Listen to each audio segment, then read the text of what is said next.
అన్నా ఫస్ట్ మీకు తెలిసింది సిఏకి అనుకూలంగా ఓటేసింది ఎవరన్నా? వైకాపా ఎంపీలో మీకు వీడియో పెడతా. ఇప్పుడు నెల్లూరు ఎంపీగా నిలబడుతున్నారు విజయసాయి రెడ్డి గారిని, పిల్లిగడ్డం. ఆయన జగన్ కేసులో మొత్తం ఏటు. ఆయన ఏంటంటే రాజ్యసభలో మాట్లాడుతూ సంపూర్ణ మద్దతు మేము తెలుపుతున్నాం అని చెప్పాడు. అంటే ఆనాడు తెలీదా వాళ్ళకి? ఆనాడు డౌట్ ఉంటే ఎందుకు ఓటేశారు, ఇప్పుడు ఎందుకు దుష్ప్రచారం చేస్తున్నారు? నేను సభాముఖంగా అడుగుతున్నా, ఎవరు చెప్పారండి మైనార్టీ సోదరులు భారతదేశం వదిలి వెళ్ళిపోవాల్సిన పరిస్థితి వస్తుందని? ఎవరు చెప్పారండి? ఏ పేపర్ చెప్పింది? సాక్షి పేపర్ చదివితే ఆరోగ్యానికి హానికరం అన్నా.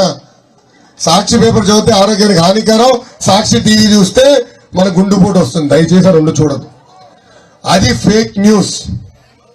ఎవరు చెప్పలా, మోడీ గారు చెప్పలా, పవన్ అన్న చెప్పలా, బాబు గారు చెప్పలా. దయచేసి దుష్ప్రచారం నమ్మద్దు. నేను చెప్తున్నా, మీరు అడిగారు, తప్పనిసరిగా పెద్దలు చెప్తాను. సరైన వేదికలో హామీ కూడా ఇప్పించే బాధ్యత నాది. మీరు అది క్లారిటీగా ఉండండి.